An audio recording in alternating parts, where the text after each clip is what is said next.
Hello நண்பர்களே, வணக்கம். நான் உங்கள் பிரியா. நம்ம இன்றைக்கி பார்க்க போகிற பதிவு என்ன அப்படின்னு பார்த்தீங்கன்னா, நீங்கள் திருச்செந்தூர் முருகனை நினைத்து இந்த ஒரு மந்திரத்தை தினமும் ஒரு 2 முறை நீங்கள் சொல்லிட்டு வாங்க. கண்டிப்பாக உங்கள் வாழ்க்கையில் இருக்கக்கூடிய அந்த துன்பங்கள், கஷ்டங்கள் அனைத்துமே நீங்கி உங்கள் வாழ்க்கை ஒரு நல்ல நிலைமையை அடைய முடியும். அது என்ன மந்திரங்கிறத நான் வீடியோவில் சொல்கிறேன். நீங்கள் ஸ்கிப் பண்ணாமல் பாருங்கள்.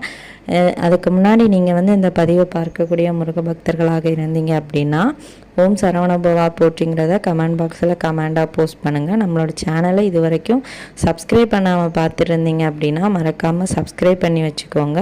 இது போல் முருகர் சம்பந்தமான பயனுள்ள தகவல்களை நீங்கள் அடுத்தடுத்து பார்த்து தெரிந்து கொள்ள முடியும். இப்போ வாங்க நம்ம பதிவுக்குள்ளே போகலாம். திருச்செந்தூர் முருகப்பெருமானோட புகழ் நம்ம சொல்லவே முடியாது. அந்த அளவுக்கு அவர் ஒவ்வொருத்தவங்களோட வாழ்க்கையிலையும் அவ்வளோ ஒரு மிராக்களை நடத்திட்டு இருக்கிறாரு. திருச்செந்தூர் முருகன் நம்மளோட காலடி அந்த திருச்செந்தூரில் படுது அப்படின்னாலே நம்ம வாழ்க்கையில் ஒரு மிக சிறந்த மாற்றத்தை நம்ம அடைய போகிறோம். அதை குறிக்கிறதுக்காக தான் நம்ம அந்த திருச்செந்தூரையே போய் சேருவோம்.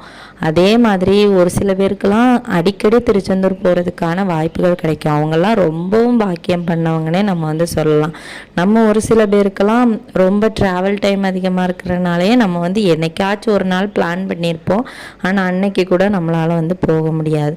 திருச்செந்தூர் முருகனை அவ்வளவு எளிதாக போய் நம்மளால் பார்க்க முடியாது. அவர் என்னைக்கு நம்மளை பார்க்கணுன்னு நினைக்கிறாரோ அன்னைக்கு தான் நம்மளை நம்மளால் போயிட்டு திருச்செந்தூர் முருகனை பார்க்க முடியும். திருச்செந்தூர் முருகனை குருவோட ஸ்தலம் அப்படின்னு சொல்லுவோம். அந்த குரு ஒருத்தரோட வாழ்க்கையில் உச்சத்தில் இருக்கிறார் அப்படின்னாலே அவங்களோட வாழ்க்கை ரொம்பவும் சிறப்பானதாக இருக்கும் அப்படின்னு சொல்லுவாங்க. அவனுக்கு என்னடா அவன் வாழ்க்கையில் குரு உச்சத்தில் இருக்கான், அதனால அவன் பெரிய கோடீஸ்வரனாக இருக்கான் அப்படின்னு சொல்லுவோம். நம்மளுக்கு கோடி கோடியாக காசெல்லாம் வேண்டாம், மன நிம்மதியான ஒரு வாழ்க்கை இருந்தால் போதும்னு தான் நம்ம முருகப்பெருமான் கிட்ட கேட்போம்.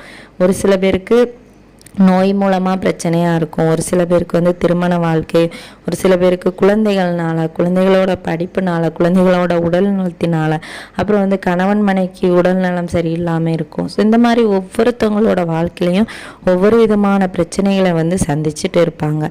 அதே மாதிரி இந்த பிரச்சனைகள் இருந்தெல்லாம் முடிவுக்கு வேணும் அப்படின்னா நம்ம தினமுமே இந்த திருச்செந்தூர் முருகனை நினச்சி நீங்கள் இதுக்குன்னு பூஜைகள் பண்ணணும், தினமும் விளக்கேற்றணும், குளிக்கணும், இந்த மாதிரியெல்லாம் நினச்சிட்டு நிறைய பேர் எதுவுமே செய்ய மாட்டோம். பூஜைகளே நிறைய பேருக்கு பண்ணுறதுக்கு டைம் கிடைக்கிறாது. ஏன்னா நிறைய பேர் வேலைக்கு போவாங்க, குழந்தைகளை ஸ்கூலுக்கு அனுப்புவாங்க. இந்த மாதிரி பிஸியாக இருக்கக்கூடியதுனால அவங்களால காலையில் குளிக்கணும், நம்ம பூஜை அறைக்கு போகணும், அதுக்கு கொஞ்சம் நேரம் நம்மளுக்கு ஸ்பெண்ட் பண்ணணும் அப்படின்னு சொல்லிட்டு நிறைய பேர் போக மாட்டாங்க. நம்ம சொல்லக்கூடிய இந்த நாமத்தை நீங்கள் தொடர்ந்து 2 நேரம் படிச்சுட்டு வரும்போது உங்களுக்கு அது மனப்பாடம் ஆயிரும். அப்போ உங்களுக்கு தோணுன நேரம்லாம் நீங்கள் அதை சொல்லிக்கலாம். இந்த நாமத்தை நம்ம தொடர்ந்து சொல்லும்போது நம்ம வாழ்க்கையில் இருக்கக்கூடிய அந்த கர்ம வினைகள்லாம் கொஞ்சம் கொஞ்சமாக முருகப்பெருமானால் குறைக்கப்படுமா. அப்படி குறைஞ்சது அப்படின்னாலே கண்டிப்பாக நம்மளோட வாழ்க்கையில் சந்தோஷமும் எல்லா மகிழ்ச்சியுமே ஒரு அளவுக்கு மீறி நம்மளுக்கு முருகப்பெருமான் தருவார் அப்படின்னும் சொல்லப்படுது. அதே மாதிரி நம்ம வாழ்க்கையில் முழுமையான சந்தோஷத்தையும் நம்ம அனுபவிக்க முடியும். உங்களுக்கு இத்தனை வருஷம் கஷ்டமாக இருக்குது அப்படின்னா இந்த பதிவை பார்க்கக்கூடிய இந்த நேரத்தில் கூட நீங்கள் இதை சொல்ல தொடங்கலாம். இதை சொல்ல தொடங்குறதுக்கு செவ்வாய்க்கிழமை தான் சொல்லணும், இல்லை நல்ல நாளில் தான் சொல்லணும், சஷ்டி அன்னைக்கு தான் தொடங்கணும், அப்படியெல்லாம் கிடையாது. இன்றைக்கி நீங்கள் பார்க்குறீங்க அப்படின்னா நீங்கள் இன்றைக்கே கூட தொடங்கலாம். அது என்ன மந்திரம்ங்கிறத நான் இப்போ உங்களுக்கு படித்து காட்டுறேன். இப்போ பாருங்கள்.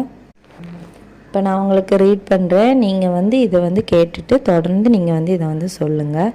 ஓம் முருகா, குரு முருகா, அருள் முருகா, ஆனந்த முருகா, சிவசக்தி பாலகனே, சண்முகனே, ஷடாட்சரனே, என் வாக்கிலும் நினைவிலும் நின்று காக்க, ஓம் ஐம் கிரீம் வேல் காக்க ஸ்வாகா. இந்த மந்திரத்தை யார் எழுதுனாங்க அப்படின்னு பார்த்தீங்கன்னா, இது அகத்தியர் அருளிய முருகர் மந்திரம். இதை நம்ம தொடர்ந்து சொல்லிட்டு வரும்போது நம்ம வாழ்க்கையில் நல்ல விதமான மாற்றத்தை நம்மளால் உணர முடியும். எந்த விதமான பிரச்சனையாக இருந்தாலும் நீங்கள் இதை ட்ரை பண்ணி பார்க்கலாம். கண்டிப்பாக இதுக்கு பூஜைகள் பண்ணணும், விளக்கேற்றணும்னு அவசியம் கிடையாது. உங்களுக்கு எப்போல்லாம் முருகப்பெருமான் உள்ளத்தில் தோன்றாரோ அப்போல்லாம் நீங்கள் இந்த நாமத்தை ஒரு 2 முறை சொன்னாலும் போதும், உங்கள் வாழ்க்கையே மாறும். 100% நம்பிக்கையோடு செஞ்சு பாருங்கள். கட்டாயமாக நல்ல பலன் கிடைக்கும். இந்த பதிவு வந்து உங்களுக்கு வந்து உபயோகமாக இருக்கும். உபயோகமாக இருந்தது அப்படின்னா லைக் பண்ணிவிட்டு உங்களோட நண்பர்களுக்கும் ஷேர் பண்ணுங்கள். இந்த வீடியோவின் முழு பதிவை பார்த்த அனைத்து நண்பர்களுக்கும் மிக்க நன்றி.